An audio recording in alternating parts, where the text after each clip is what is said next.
Welcome to Office Hours with Distinctions for Life. I'm your host, Ron Davis. Thank you for tuning in. I began these live streams during the great pandemic of 2020, and just as a chance to connect with interesting people. And I've been bringing people on from all over, and I have some good people lined up for the rest of May. The format is just very little format to this. It's basically whatever Ron wants to talk about. And if you've watched very many of these, you know that that's an eclectic mix. I think last week we talked about oil and the price of oil and how the oil industry works, which is not something you would expect to see on Distinctions for Life. Today, we're going to go back a little bit closer to what you might expect to be on Distinctions for Life, which is a discussion of entrepreneurship. My guest today is the professor of entrepreneurship at McMurry University here in Abilene, Texas. Dr. Duncan Pelly he's been here about a year, and he is in a group that he's probably going to tell me it's been longer than that, but he's in a group that I go to on Mondays. You've heard me mention the startup community group that I go to. Mike Worth, another former guest on this show, goes to that group as well. And it's always interesting to have sort of the academic side when you're talking to people as well. And I know he's done some very interesting things in LA with social enterprise kind of stuff too. So we're just going to talk about different things, and I am now going to welcome Duncan to the show. Welcome, Duncan. Thanks for having me, Ron. Sure. So can you tell the audience what you do and how you came to be doing it? So I'm now at McMurry University. I'm an associate professor of entrepreneurship. I also run our Center for Free Enterprise and Entrepreneurship, and I run our international business programs. Let's see, and how did I you come to do this? Yeah, that is a long and winding story. I started my doctorate at EM Lyon Business School. It's a grande école business school in the south of France. And I originally went there to study strategy, but through a variety of things that happened, I wound up meeting my advisor, Alain Fayol, who is considered one of the greatest entrepreneurship scholars in the world. And fortunately, he agreed to be my dissertation supervisor. And that was kind of how I shifted from being a strategy enthusiast to being an entrepreneurship enthusiast. So I got my degree in entrepreneurship, my doctorate in entrepreneurship from EM Lyon. And then I was hired at Cal State Los Angeles, where I was actually hired to do business ethics. And then I did a little bit of the entrepreneurship stuff on the side. And my role as an entrepreneurship faculty member steadily grew over the years as we helped grow that program. And there I also was the faculty advisor for our entrepreneurship center there as well. And I was at a conference and I met our dean of the Johnson School of Business here at McMurry, Dr. Paul Mason, and he basically convinced me that McMurry was the place to be, and I haven't looked back since. And so how long have you been here? I said it'd be about a year, but I'm horrible with time. I'm almost done with my second year, actually. Okay, see, it is long. Things seem longer than they are. I don't know if that's an Abilene thing or just a life thing, but so you teach entrepreneurship. I know I've visited at least one of your classes.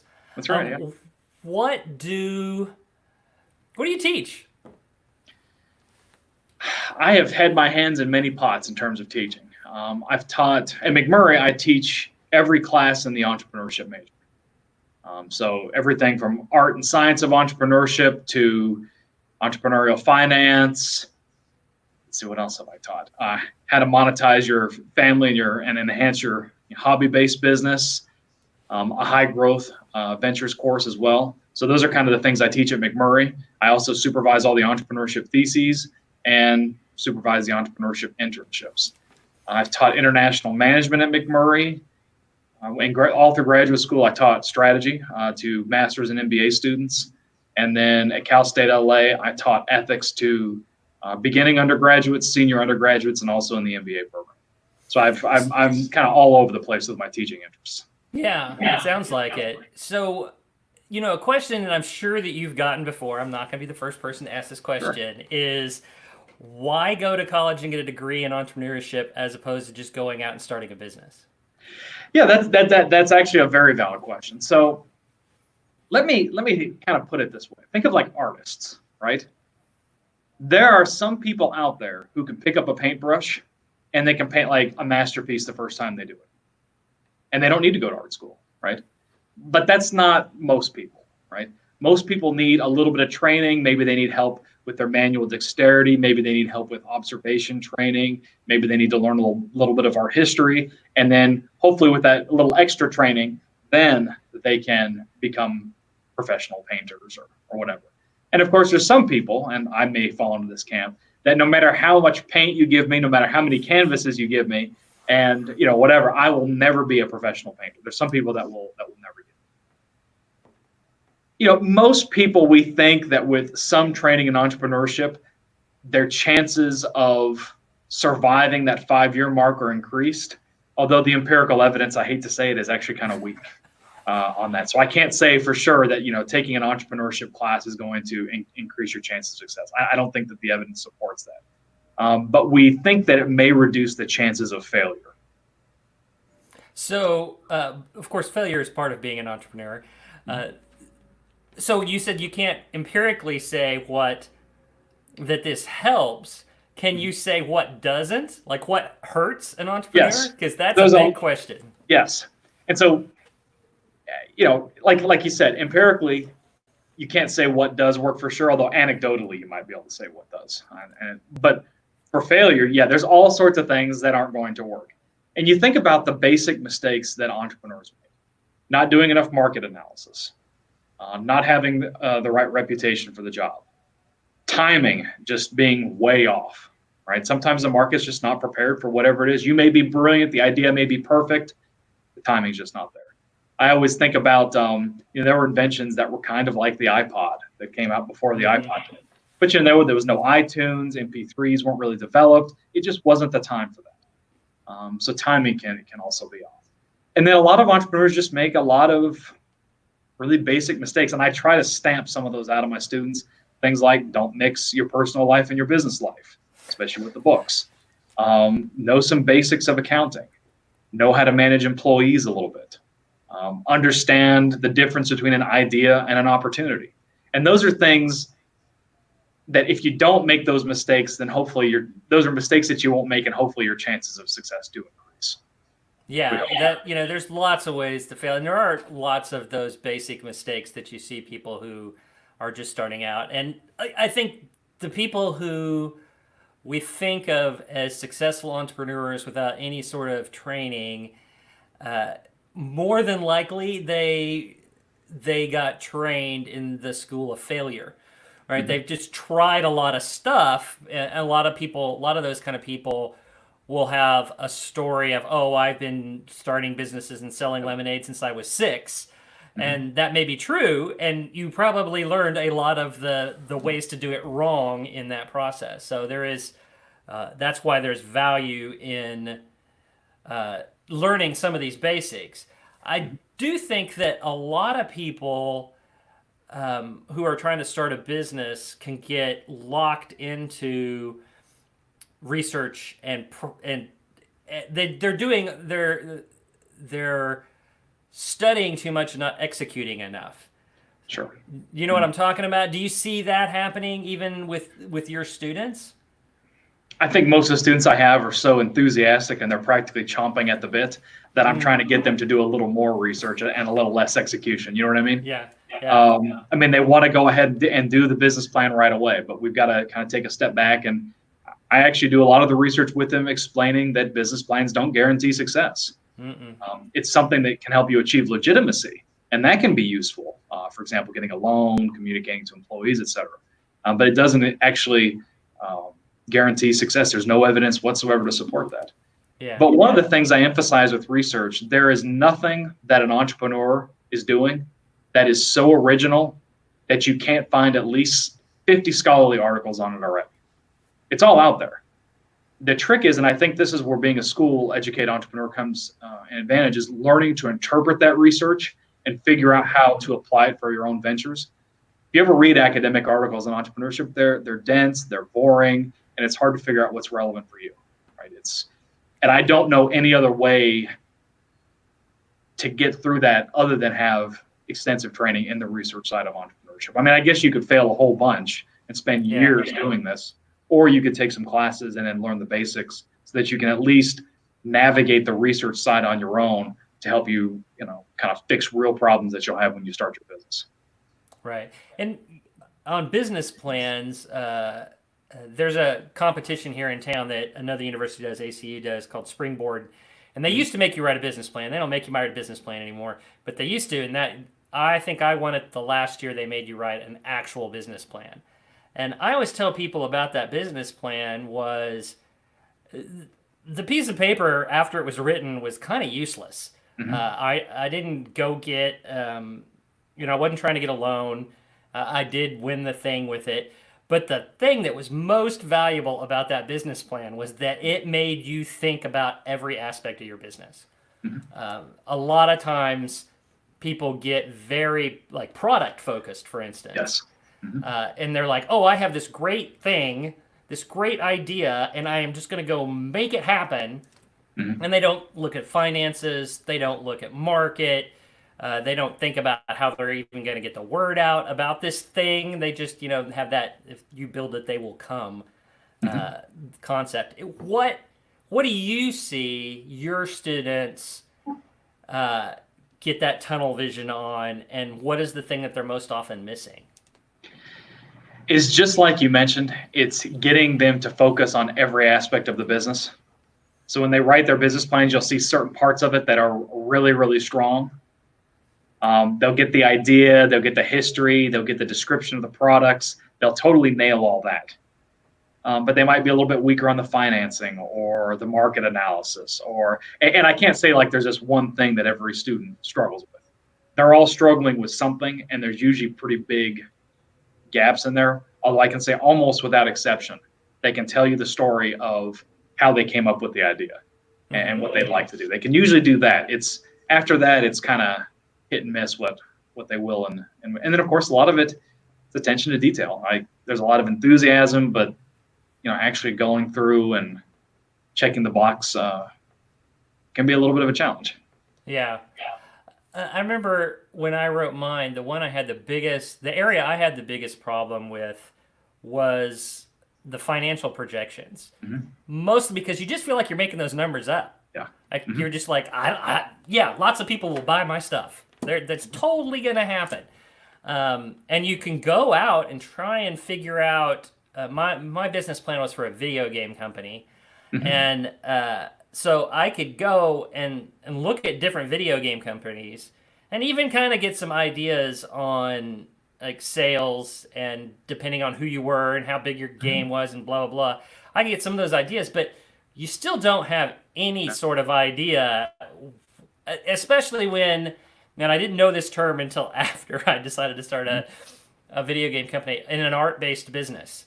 I went to the Game Developers Conference that year and saw a presentation, and the guy was talking about getting venture capital for video game companies. And he said, look, the truth is no venture company is going to back an art-based business.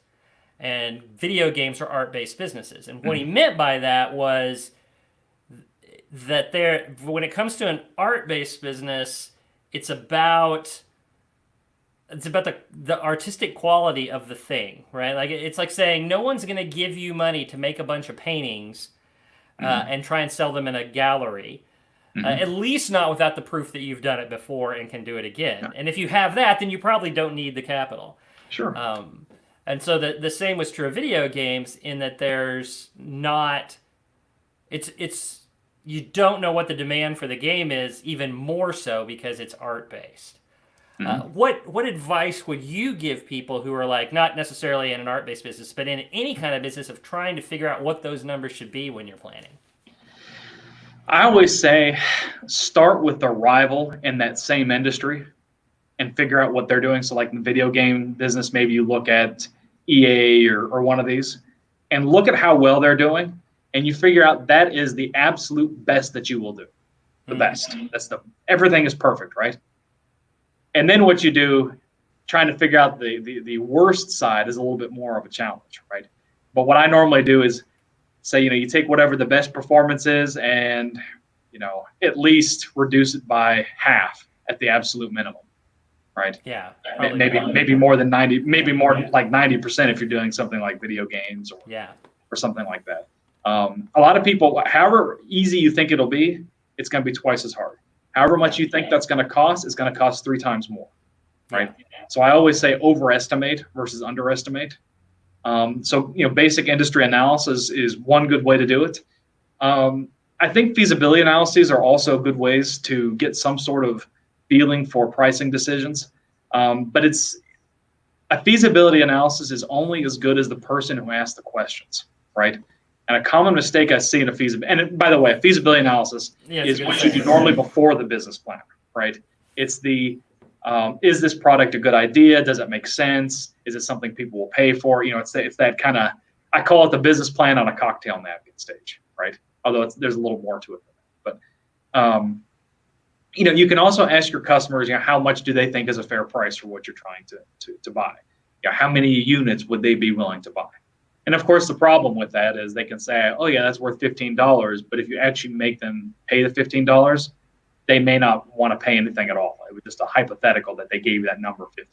So it's on you, the interviewer, to ask better questions.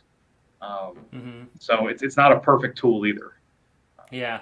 One of the things I found with the video game companies or with trying to look at them, is to find a company that's like you.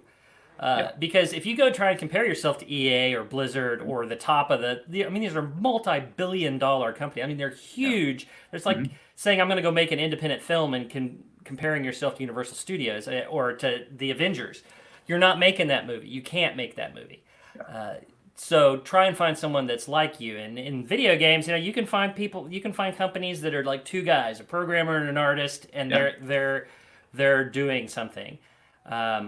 And so find somebody at that level, and then maybe see what. Don't just look at games that succeed or people that succeeded. Look at people who failed and try and see what kind of sales they had, and that still wasn't enough. Yeah.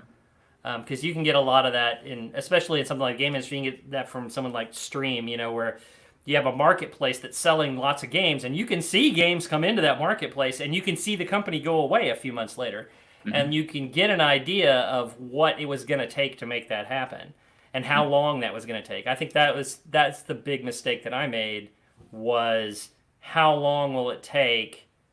I didn't have enough runway capital-wise. Even winning the thing and matching that money, I didn't have enough runway capital-wise to get to a point where we were bringing in some kind of income to make that happen. And I think that's what happens with a lot of people. Well, that's like you said, there's lots of ways to fail. That was just one of them that I learned at the time. Now, I think that's a good point. I'm sorry. Go ahead. No, go ahead. Yeah, I think that's one thing that's important when you do your financial calculations, is to have a range of estimates, right? The absolute best case scenario, I'm going to be like EA. This is exactly how bad it can go. This is like kind of the medium that I think I'm going to get. Okay, so you can have different projections that you can sell to different audiences. So I think that's a good way to, it can really go great. We could be the next EA. Yeah. Get some excitement. But, there's also this other chance. And, I always say go conservative if you can. Calculate on the worst case scenario. And if you exceed those expectations, you've done pretty well. Yeah, it's always better to plan to have less than you actually end up having. Yeah, that's what they call that, making a profit. But the other thing is, I know that you mentioned that you studied in France. I did. You spent a great deal of time in Europe doing business and entrepreneurship stuff. What is the biggest difference between entrepreneurial culture in Europe and France? I don't know if you can speak of all of Europe, and if it's different, probably is. I'm just making a question up. But between there and sort of our entrepreneurial culture and myths and whatever you want to call it. And again, Europe is crazy differences between countries, but I'll speak to France because that's where I spent the most time. The French like the idea of entrepreneurship training and entrepreneurship education because it can be used for many things that have nothing to do with entrepreneurship, right? It can be used for, it's a great training for going into consulting, for example. Great intellectual training. A lot of them may want to do something like corporate entrepreneurship. But out of all the students that were what they would call entrepreneurship specialization, very few actually went in to start their own business because I think as a culture, they're very risk averse. One neat thing that the French had was this program called the auto entrepreneur. It's an actual legal status. And so the idea was to encourage people to have second jobs or kind of side hustles. So like, let's say, I'll give an example for a guy that I consulted for. By day, he worked for the post office. It was his day job. But he was actually a martial artist as well. And so his auto entrepreneurship was running a martial arts studio. And the way that that legal status worked is each pool of income from both jobs was counted separately. So like his post office job, I think, let's say you earned 50,000 euros a year working for the post office. But for that auto entrepreneur job, that was counted as a separate income. So it wasn't all lumped together, almost like an incorporated, someone who's an entrepreneur has like kind of a corporation, except this wasn't as formal as actually going through and incorporating your business. It was just a way for the French government to encourage people to be a little more entrepreneurial. And some people took advantage of it because that's a huge tax break to have that as a separate pool of income. So that was the advantage, was that you were taxed on that second one at the lower rate because it was a lower amount instead of being added on top of the other one. Yeah. I know that in the UK, I met a guy once who was building a website when we were in the UK, and they have a threshold that your company has to do in sales before you have to charge sales tax. Yeah, the VAT, before you charge VAT. And I think that's what, 80,000 pounds a year or something like that. I don't remember what it was, because he was right there. He was like, next year I will be at a level where I have to start collecting VAT, and that'll make a difference in the cost of my service to people. But on the other hand, he was at a point by then with that particular membership website that he could afford to have a price increase and maybe lose some people. But it was it was the UK government's way of encouraging a small business and giving it some help and some runway to make something work, to make something happen. And that's one of the problems that you find with research on these small businesses in the UK is typically most of the surveys only look at the ones that pay VAT. And the overwhelming majority are below that threshold. So they're not really included in the research. Interesting. And so what do they see? What do you think they see that they're missing? I mean, there's a lot of home-based businesses in the UK, for example, especially in like rural England, rural Scotland, that don't pay VAT. And that's the majority of entrepreneurship over there. I mean, that's really where a lot of the economic engine is coming from. And it's just not like, what do the processes look like? And research, even though my research looks at a lot of kind of micro level sample sizes, so a family, a single entrepreneur, because I really like those processes, kind of the how and all that kind of stuff. Most research out there focuses on the macro level, entrepreneurs across an entire city, for example. And so when you look at it that way and you're missing the majority of these people who are not paying VAT, your sample size doesn't really tell you much. It's kind of like telling someone, here's a case study about Mark Zuckerberg, and this is entrepreneurship. And if you really study everything in here, you too can be Mark Zuckerberg. Well, I mean, that's fine. But the Mark Zuckerbergs and the Bill Gates, their stories are so far removed from that of the average entrepreneur, it almost might as well be fiction. Yeah. So it's not exactly that helpful. They're the lottery winners. Exactly. To use Freakonomics term, right? Like in a lot of businesses, you have just this very few that are going to hit it out of the park like they did, right? That are going to be there. Yet those are the ones that everybody wants to be. They want to emulate. They want to be Steve Jobs. They want to be Mark Zuckerberg. They want to be Bill Gates. Those are the guys that kind of like, by the time you got to be them, your connection to what they were when they were in their garages is a whole different thing. I mean, you look at Howard Schultz, right, from Starbucks. And compare what he did when he was starting to what he's doing now. I mean, now he's on the board, but he doesn't actually run the company. He just kind of checks in on things. I mean, it's not the same. And the other thing I tell people, if you want to be a successful entrepreneur, do things that people don't think about being cool.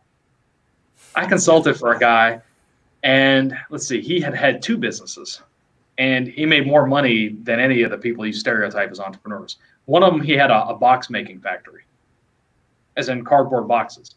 So Yeah. Samsung would say, hey, we need 15 boxes. Can you make them for us? Yeah. It costs maybe 10 or 15 cents for him to make a box, and he charged $2. Well, they never negotiate. Who's going to negotiate over a $2 box? Right? But this is a ridiculous profit margin. And his other thing was he made the silicone that goes on windshield wiper blades. Nobody negotiates about those things. Nobody thinks about those things even. But that's big money. Yeah. That's interesting. Yeah, I had a friend. He's actually, he's still in Abilene, and we used to joke he couldn't not make money, but he wanted to really bad. So he said, I'm going to start mowing lawns. And he had 8, 10 kids. He said, I'm gonna start mowing lawns. And so then he ended up with a landscaping business in 4 cities. And so he sold that. And he's like, this is it. I'm not going to do that. I'm going to clean toilets. And then he sold that business, which became a commercial janitorial service in like 4 cities. And he did find something where he couldn't make money. He said, then I'm going to go become a public school teacher, which worked.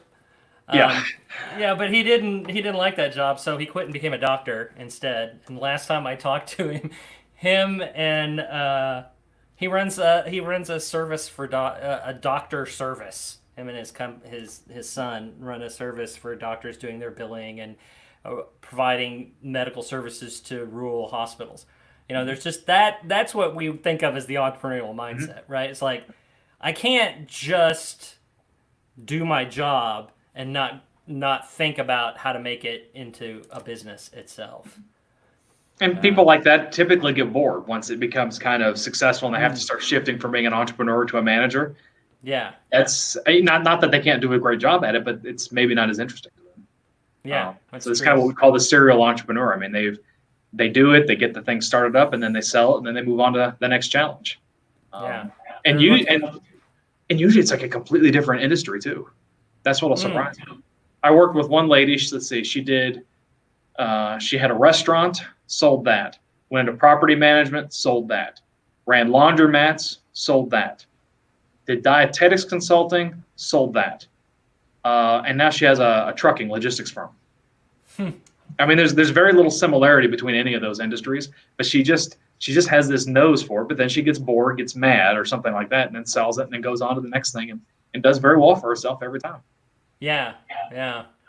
That is interesting. When the people who join your program, do you do any sort of I don't know how to put this, evaluation testing? Like, is there an instrument that will tell us whether or not you're going to be a good entrepreneur? Well, I almost interpret those as 2 separate questions. Let's answer the second one because that's the easiest. There is no real rubric to be successful as an entrepreneur, and the 2 reasons are there's no universally accepted definition of what success is in entrepreneurship, and there's no definition of what an entrepreneur is even, right? I mean, when they say I want to be successful, and I talk to a lot of entrepreneurs, and most of them are not in that because they want to make money and get rich. Most of the time, they're doing it because it supports some sort of a lifestyle goal, right? Right. Some sort of a hobby. And a lot of people go into business because they want to show somebody. They're mad and they want to teach somebody a lesson that they can do it after all, right? They've got something to kind of prove in terms of a intrinsic or a psychic income kind of perspective. And you see, those are very different definitions of success, right? So that's almost impossible to measure. Now, I do test people on things, my students in particular. I mean, there are certain things that you have to be able to demonstrate a certain knowledge, right? Is this a business plan? Or have you, and by the way, here's another problem with business plans, right? There's no universally accepted format or definition of a business plan. That doesn't exist either. So I give kind of a rubric, and I explain to them, this is not the perfect business plan for every situation, but you do need to demonstrate that you know how to do some of these steps. You need to know how to write a mission statement. You need to know how to do a market analysis. There's many different ways of doing it, but you at least need to show that you understand one way and you can go through that process independently if you need to. And so those kinds of things you actually can test. And of course, there's more simple things, right? Do you understand the theory in an article? Do you understand why this article is important? Can you pick apart entrepreneurship research quickly and efficiently? I was showing one of my students a stack of papers. It's literally about that tall. It's about 65 papers that I was using for an article that I'm writing. There's no human way that I can remember all of that, right? And so you have to learn kind of techniques to digest information, large amounts of information in a very short time. And those are things that you can test. Interesting. Yeah. If we knew there was some super test, and you're right, there's no clear definition of what success is. And when it comes to like the lifestyle thing too, if you're doing it to sort of get yourself to a certain level, that may be just where you stop. Yeah. Right? Like I've done it, Yeah. I'm a lawyer that makes as much money as I want to make, and I don't want to take new clients. Mm-hmm. Or an accountant, or I've built this business, and you see this occasionally, even in like our Monday group. You'll get to people with a certain level, and you start talking to them, and you're like, you could do this, and you could do this, and you could do this, and you could expand here, and they're like, I don't want to do any of that. Right? Yeah. Like I'm fine where I'm at. This is where I want to be. I don't want to go anywhere else. And they're successful. They got what they wanted out of the whole process. So I worked with an acupuncturist one time, consulted for her. And, we got her to the point where she had the maximum number of clients that she could take. I mean, she's one lady, one acupuncture place. The only way she could have grown was to have hired another acupuncturist, and she didn't want to manage another employee. Right. She was happy with what she was doing, and that's okay. A lot of home-based businesses, you'll see that too. Maybe it's a couple working together, or somebody maybe at home working with kids, or something of that nature. And there's a certain amount of work that they want to do, a certain amount of income, and once they achieve that, then they can use that to free up and work on their education, spend more time with their family, and all of those things are great. Yeah. And so, does that affect when you're doing research? You can't make the assumption that every business, especially every small business, is trying to go to the top, right? They may go up to a certain level and they're just going to stop, And so if those people you're talking to intended to stop here, that's different than they couldn't get past here. Yeah. How do you figure that out? And this is where I get myself. I diverge in my opinion of entrepreneurship research from most other faculty members. Most people like to get some sort of a normal distribution of entrepreneurial behaviors. They like that beautiful bell curve and all that kind of stuff because it's comforting, right? I mean, you can give your p-value and say, I'm right, to this degree of certainty, and wow, and that's comforting, right? You can say that I know something for sure, and it's great, of course, when you're teaching an MBA program and you tell MBA students, see, if you do it my way, 97% of the time you're going to be in good shape, and people like that. I've always said that entrepreneurship is actually not generalizable or normally distributed. It's actually the study of outliers. And by definition, you cannot have a normal distribution made up of outliers. And so if you want to study those people that, go up to just a certain level, or those people that fail, or those people that make it to the top, you need to take that little outlier and you need to open it up and learn not so much about how they went from not what their point A and point B were, but how they got from point A to point B. Study the processes, not the beginning and the end state. And processes of entrepreneurship, there's certain things you can generalize, but for the most part, every voyage is kind of unique. And when you research it, you write it in such a way that the reader looks at it and says, wow, you know what? If I were in that situation, this is how I would do it. And that's where the learning occurs.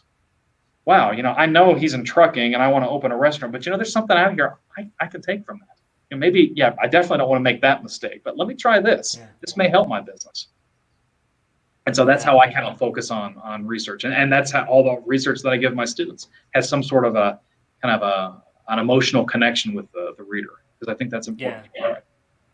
Yeah, that's one of the things I consider sort of a core value in Distinctions for Life, is that not everything works for everybody. And everybody's not the same. And so it's very easy, sort of in my field and in entrepreneurship as well, to say, here's the thing you should do. Yeah. which has worked in other places, maybe even a lot of other places. That doesn't mean it's going to work for you. Yeah. I do like one thing you brought up, and I don't know how many people really value and do this, which is to look at something in an industry that's completely different from yours and apply Yeah. it to yours. I think that's actually a core skill for entrepreneurs that a lot of entrepreneurs don't have. You know, if you said, "Oh, this is a trucking company," and they figured out this system for making sure they had enough trucks on a particular day, and most people will be like, well, that doesn't have anything to do with me. I run a restaurant. But it's like, Yeah. do you have a supply problem where you like have to have a number of plates on a day? You know, I mean, is there Yeah. something you can learn and turn and apply to your business? And a lot of people don't do that. They immediately discount it because it's somewhere else. There's a term for this. A guy named Mark Granovetter wrote this paper. It's called The Strength of Weak Ties, and it looks at network connections, personal networks, right? So the idea is that if you see the same people all the time, they're going to give you the same kind of feedback all the time, and it's not going to be that valuable for you. I mean, there might be some good things, but it's not exactly the best feedback. And you think about entrepreneurs, who do they hang out with? Other entrepreneurs facing the same kinds of problems. But a weak tie is somebody that maybe you don't know and don't have any particular connection with, whether it's personal, professional, or whatever. And those people can give you ideas. They may not always be good ideas, but they're the kinds of ideas that you never thought of before, right? I used to go to these networking groups in LA, and it was composed of people from all sorts of different industries. And I got so much out of going to those meetings because I could ask whether it was an entrepreneur, someone that owned a restaurant business. I could say, hey, how do you think that could be taught better? If I had this consulting problem, and to them, usually the answer was very obvious. Yeah. I had toyed with it forever. But again, who was I working with? Other academics, entrepreneurs, strategists. People that own plumbing companies, for example, had a different insight. Restaurateurs had a different insight. And that's where you really get that great feedback. Yeah, it's kind of like the idea that you should travel, right? Like you should travel and you should experience other cultures because you get exposed to things you wouldn't be exposed to, and you lose your blind spots. That's another thing that happens with that, right? Is that you're able to get outside of your business or outside of your culture and see it in a different way that you don't see when you're just immersed in it all the time. So that's why it is important to have a diversity of people in your network as well. And it helps you learn more about yourself, right? Yeah, absolutely. As well as what not to do, right? I will never do like that one plumber did. Oh my goodness. Can you believe how that landscaping guy was running his business? I would never do that. That's true. And you get that from those outside networks. Yeah. That is true. That is true. Well, Duncan, thank you for being on the show. Thank you for having would you me. like people to do? How can they find out more about you and what you do? Well, you can, and you should see it scrolling across the bottom. I actually put all my course modules, or as I record them, on my YouTube channel, which is Dr. D University.